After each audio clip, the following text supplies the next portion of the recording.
ಇವಳೊಂದು ಅಂದದ ಉಯ್ಯಾಲೆ.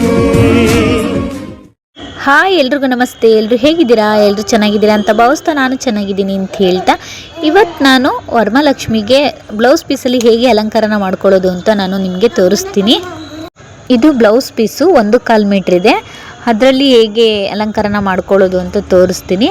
ಮತ್ತು ಒಂದು ಪೀಸ್ನ ತೊಗೊಂಡಿದ್ದೀನಿ ನನ್ನ ಮಗಳಿಗೆ ಅಂಥೇಳಿ 3 ಮೀಟ್ರು. ಅದರಲ್ಲೂ ಸಹ ನಾನು ಹೇಗೆ ಅಲಂಕಾರನ ಮಾಡ್ಕೊಳ್ಳೋದು ಅಂತ ತೋರಿಸ್ತೀನಿ.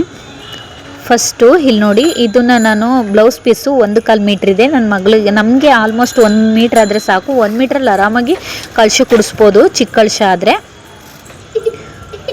ಈ ಥರ ನರ್ಗೆನ ಮಾಡ್ಕೊಳ್ಳೋದು. ಆ ಕಡೆ ಈ ಕಡೆ ನೀಟಾಗಿ ಇಟ್ಕೊಂಡು ಸಮವಾಗಿ ನರ್ಗೆನ ಮಾಡ್ಕೊಳ್ಳೋದು.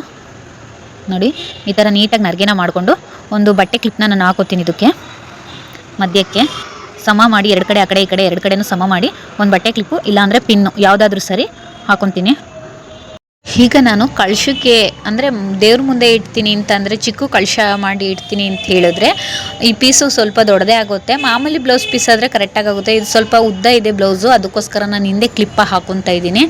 ನಿಮ್ಮದು ಏನಾದರೂ ಬ್ಲೌಸು ಉದ್ದ ಇದೆ ಅಂತ ಹೇಳಿದ್ರೆ ಈ ಥರ ಕ್ಲಿಪ್ ಹಾಕ್ಕೊಳ್ಳಿ. ಇಲ್ಲ ಅಂತಂದರೆ ಕ್ಲಿಪ್ ಹಾಕೋಂಥ ಅವಶ್ಯಕತೆ ಇಲ್ಲ. ನೋಡಿ, ಈ ಥರ ಹಾಕ್ಕೊಂಡು ಮುಂದೆ ಒಂದು ಪಿನ್ನ ಹಾಕಿದ್ದೀನಿ ನರ್ಗೆಗೆ. ಈ ಥರ ಸೇರಿಸ್ಬಿಟ್ಟು ಒಡವೆನ ಹಾಕಿ ಅಲಂಕಾರನ ಮಾಡ್ಕೋಬೋದು. ಇಲ್ಲ ನಾನು ಟೇಬಲ್ ಮೇಲೆ ಕೂರಿಸ್ತೀನಿ ಅಂತಂದರೆ ಇಷ್ಟು ತುಂಡಾಗಿ ಮಾಡೋಕ್ಕಾಗಲ್ಲ. ಇನ್ನೊಂದು ಸ್ವಲ್ಪ ಉದ್ದ ಬಿಟ್ಟು ಪೀಸ್ನ ಉದ್ದ ಇರೋದ್ರೆ ಸರಿ ಹೋಗುತ್ತೆ. ಮಾಮೂಲಿ ಕಳಶಕ್ಕೆ ಕೂರಿಸ್ತೀನಿ ದೇವ್ರ ಮುಂದೆ ಅಂತ ಹೇಳಿದ್ರೆ ಅದು ಸಾಕಾಗುತ್ತೆ. ನೋಡಿ, ನಾನು ಅದನ್ನು ತೋರಿಸ್ತೀನಿ.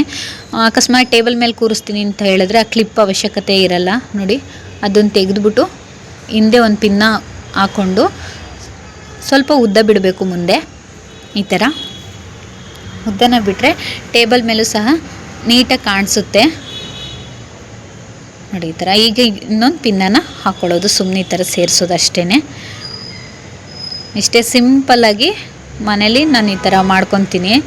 ಫಸ್ಟ್ ಸಲ ಉಡಿಸ್ದಾಗ ನಾನು ಇದೇ ಥರ ಮಾಡ್ಕೊಂಡಿದ್ದು. ಇಷ್ಟೇ. ಇದಕ್ಕೆ ಒಡವೆ ಎಲ್ಲ ಹಾಕಿ ಕಳಶನ ಕೂರಿಸ್ಕೊಳ್ಳೋದು.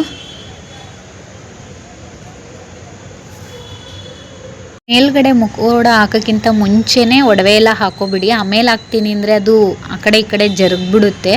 ಒಂದು ಸಲ ವರಮಹಾಲಕ್ಷ್ಮಿನ ಕೂರಿಸಿದ್ಮೇಲೆ ಆ ಕಡೆ ಈ ಕಡೆ ಜಗ್ಗಾಡಿಸ್ಬಾರ್ದು ಅಂತ ಇದು ಮಾಡ್ತಾರೆ. ಅದಕ್ಕೋಸ್ಕರ ಫಸ್ಟೇ ಹಾಕೋಬಿಡಿ. ಅಲಂಕಾರ ಎಲ್ಲ ಫಸ್ಟೇ ಮುಗಿಸ್ಕೊಂಬಿಡಿ. ನೋಡಿ, ಇವಾಗ ನಾನು ಮುಖೋಡನ ಹಾಕ್ತಾಯಿದ್ದೀನಿ. ನಮ್ಮದು ದೇವ್ರ ಮುಖೋಡಕ್ಕೆ ಯಾವುದೇ ಥರ ಅಲಂಕಾರನ ಮಾಡೋಂಗಿಲ್ಲ. ಯಾಕೆಂದರೆ ನಾವು ಫಸ್ಟೇ ಅಲಂಕಾರ ಮಾಡಿರೋದನ್ನ ತೊಗೊಬಿಟ್ಟಿದ್ವಿ. ಅದು ತುಂಬ ಚೆನ್ನಾಗಿದೆ. ಯಾವುದೇ ರೀತಿ ಅಲಂಕಾರ ಮಾಡೋಂಗಿಲ್ಲ, ಅಷ್ಟು ಚೆನ್ನಾಗಿದೆ. ನೋಡಿ, ಈ ಥರ ಸಿಂಪಲ್ಲಾಗಿ ಬ್ಲೌಸ್ ಪೀಸಲ್ಲಿ ಉಡ್ಸ್ಕೊಬೋದು. ಇನ್ನು ನಾನು ದೊಡ್ಡ ಕಳಶ ಈ ಥರದ ಕಳಶಕ್ಕೆ ಸೀರೆ ಉಡ್ಸೋಕ್ಕಾಗಲ್ಲ, ತುಂಡಾಗುತ್ತೆ ಸೀರೆ ಅಂತ ಅಂದರೆ ಈ ಥರ ಪೀಸ್ನ ತೊಗೊಂಡಿದ್ದೀನಿ. ನನ್ನ ಮಗಳಿಗೆ ಸಲ ನಾನು ಅವಳು ಗೌರಿ ಹಬ್ಬದ ಟೈಮಲ್ಲಿ ಹುಟ್ಟಿರೋದು ಅಂತ ಹೇಳಿ ವರಮಹಾಲಕ್ಷ್ಮಿಗೆ ಪೀಸ್ನ ತೊಗೊಂಡು ಆ ಬಟ್ಟೆಲೇ ಗೌರಿ ಹಬ್ಬಕ್ಕೆ ಬಟ್ಟೆನ ಹೊಲಿಸ್ಬಿಡ್ತೀನಿ. ಎರಡಕ್ಕೂ ಆಗುತ್ತೆ ಅಂಥೇಳಿ. ಇದು 3 ಮೀಟ್ರ್ ಇದೆ. ಅವಳಿಗೆ 3 ಮೀಟ್ರ್ ಆದರೆ ಸಾಕು ಲಂಗಕ್ಕೆ. ಇದೇ ಪೀಸ್ನ ನಾನು ವರಮಹಾಲಕ್ಷ್ಮಿಗೆ ಇವಾಗ ಸಲ ಉಡಿಸ್ಬಿಟ್ಟು ಅದನ್ನೇ ಬಟ್ಟೆನ ಹೊಲಿಸ್ತೀನಿ. ಇದೂ ಅಷ್ಟೇ. ನಾನು ಹೇಗೆ ಪಿನ್ ಮಾಡ್ಕೊಂಡು ನರ್ಗೆ ಮಾಡ್ಕೊಂಡು ಸೇಮ್ ಅದೇ ಥರ ಪಿನ್ ಮಾಡ್ಕೊಂಡು ನರ್ಗೆನ ಮಾಡ್ಕೊಳ್ಳೋದು.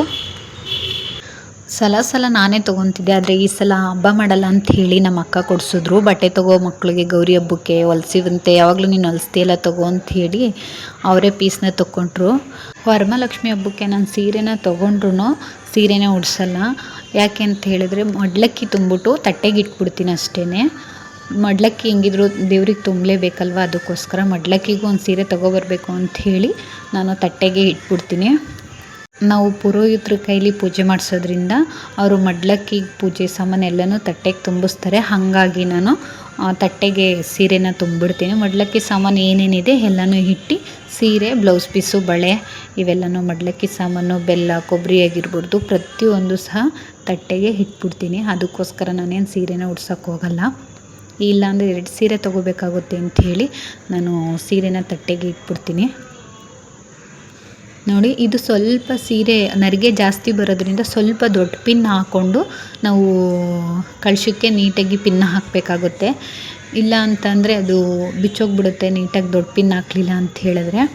ಇನ್ನು ನಾವು ಬಂದು ಲಕ್ಷ್ಮಿನ ಪ್ರತಿಷ್ಠಾಪನೆ ಮಾಡೋದು ಒಂದು ಕಳಶದಲ್ಲಿ ತುಂಬ ನೀರನ್ನ ತಗೊಂಡು ಅಕ್ಕಿಗೆ ಅಕ್ಕಿನ ಹಾಕಿ ತಟ್ಟೆಗೆ ಅದಕ್ಕೆ ಓಂ ಶ್ರೀ ಅಂತ ಬರೆದು ಅದ್ರ ಮೇಲೆ ಕಳಶನ ಇಟ್ಟು ನೀರೊಳಗಡೆ ಸ್ವಲ್ಪ ಗಂಜಲ, ಅರಿಶಿನ, ಕುಂಕುಮ ಮತ್ತು 3 ಥರ ಇಲ್ಲಾಂದರೆ 5 ಥರ ಡ್ರೈ ಫ್ರೂಟ್ಸ್ನ ಹಾಕಿ ಇಲ್ಲ ಒಂದು ಕಾಯಿನ ಹಾಕಿ ಅದಕ್ಕೆ ಮಾವಿನ ಎಲೆನೋ ಇಲ್ಲ ವೀಳ್ಯದೆಲೆನೋ ಹಾಕಿ ಕಳಶನ ಮಾಡಿಕೊಂಡು ಅದ್ರ ಮೇಲೆ ತೆಂಗಿನಕಾಯಿನ ಇಟ್ಟು ಮುಕೋಡನ ಹಾಕಿ ಪ್ರತಿಷ್ಠಾಪನೆನ ಮಾಡ್ಕೊತೀವಿ.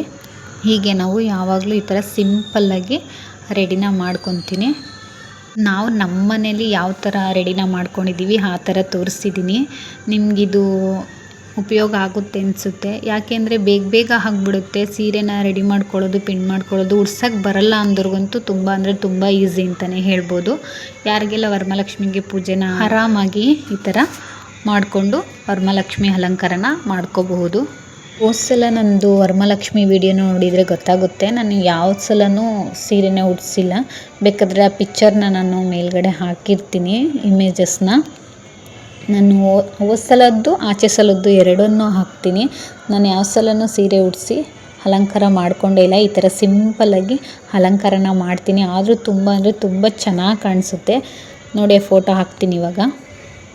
ನೋಡಿ, ಈ ಫೋಟೋ ಬಂದು ಹೋದ ವರ್ಷದಲ್ಲ, ಅದರ ಆಚೆ ವರ್ಷದ್ದು. ಇದು ಹೋದ ವರ್ಷದ ಫೋಟೋ. ಇದು ಹೋದ ವರ್ಷದ ಫೋಟೋ.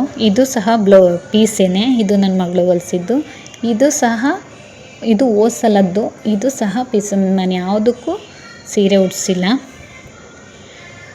ಈ ಥರ ಸಿಂಪಲ್ಲಾಗಿ ಅಲಂಕಾರನ ಮಾಡ್ಕೊತೀನಿ. ನಿಮ್ಗೆ ಯಾರಿಗಾದರೂ ಈ ವಿಡಿಯೋ ಇಷ್ಟ ಆಗಿದ್ದರೆ, ನಿಮಗೇನಾದರೂ ಈ ವಿಡಿಯೋ ಯೂಸ್ಫುಲ್ ಆಗಿದ್ದರೆ, ಯಾರೆಲ್ಲ ನನ್ನ ಚಾನಲ್ನ ಹೊಸ್ದಾಗಿ ನೋಡ್ತಾ ಇರ್ತೀರಾ ಅವರು ಯಾರೆಲ್ಲ ನನ್ನ ಚಾನಲ್ನ ಸಬ್ಸ್ಕ್ರೈಬ್ ಮಾಡ್ಕೊಂಡಿಲ್ಲ, ದಯವಿಟ್ಟು ಸಬ್ಸ್ಕ್ರೈಬ್ನ ಮಾಡ್ಕೊಳ್ಳಿ ಅಂತ ಹೇಳ್ತಾ, ಈ ವಿಡಿಯೋ ಏನಾದರೂ ನಿಮ್ಗೆ ಇಷ್ಟ ಆಗಿದ್ದರೆ ಲೈಕ್ ಮಾಡಿ, ಕಮೆಂಟ್ ಮಾಡಿ ಅಂತ ಹೇಳ್ತಾ ಈ ವಿಡಿಯೋನ ನಾನು ಇಲ್ಲಿಗೆ ಎಂಡ್ ಮಾಡ್ತಾಯಿದ್ದೀನಿ. ಬಾಯ್, ಟೇಕ್ ಕೇರ್. ನೆಕ್ಸ್ಟ್